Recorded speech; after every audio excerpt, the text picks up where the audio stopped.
Normandy, the fighting has moved inland. In the last war, when a soldier was wounded, he just had to watch and wait until an aid man found him. Now the order is reversed.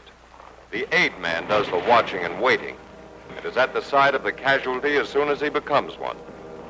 In addition, the American corpsman today, unlike his counterpart in previous wars, is qualified to administer morphine and plasma and to render numerous other services to the wounded.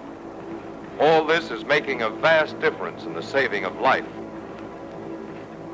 Some of the wounded filter back to the aid station on foot, but evacuation by walking and hand litter bearing soon gives way to the faster method of evacuation by jeep. The battalion aid station operates just behind the lines. Here the trained corpsman again demonstrates his value, taking over many jobs that the physician would otherwise have to perform. This frees the doctor's time for more detailed attention to the serious cases.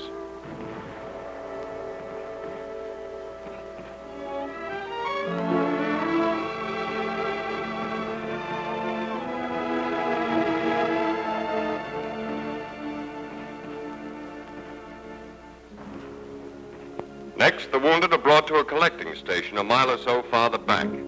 There are facilities here for further emergency treatment if needed.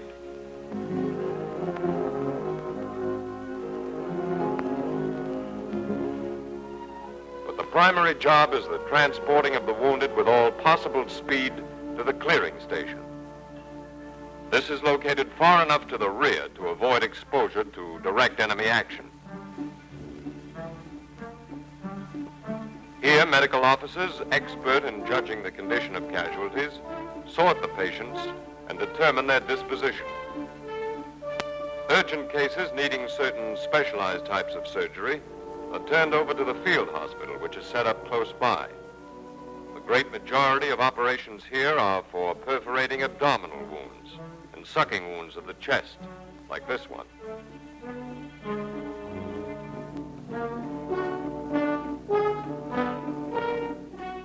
Whole blood flown in from England consolidates the gains that have been made by life-saving plasma at the front.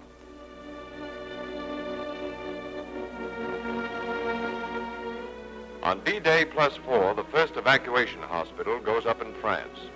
This is the largest and most elaborate type of tent installation used in the combat zone. Nevertheless, it's ready to receive patients within 30 minutes, and operating starts in 2 hours. 3 of them going on at once. Count them. Skilled Army nurses look after the patients, and there are such comforts as cots and mattresses and hot food. Many of the less seriously wounded will make complete recoveries here and report to replacement depots in a matter of days. But cases requiring prolonged periods of convalescence are sent back to England. Plane evacuation, expected to begin about D-Day +7, has actually begun on D-Day +3. Within a fortnight, we're flying out more than 1,000 wounded a day, and sea evacuation has been almost entirely supplanted.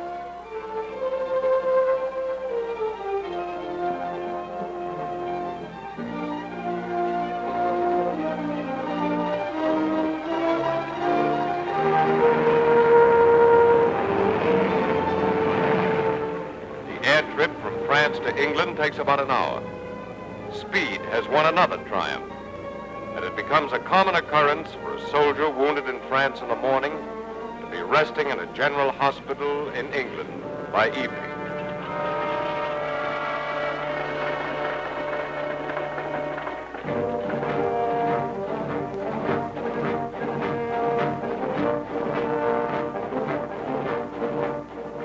From the landing field, patients are shuttled to the transit hospital, and before long they're boarding the hospital trains that pull out daily from nearby railway spurs for the trip north.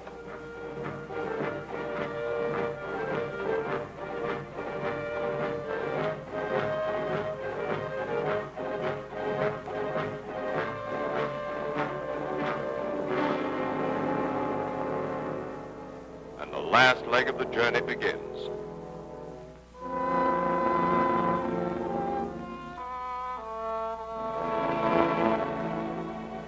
General hospitals are telling some remarkable stories these days, like 16,000 casualties handled by one group and only 15 deaths.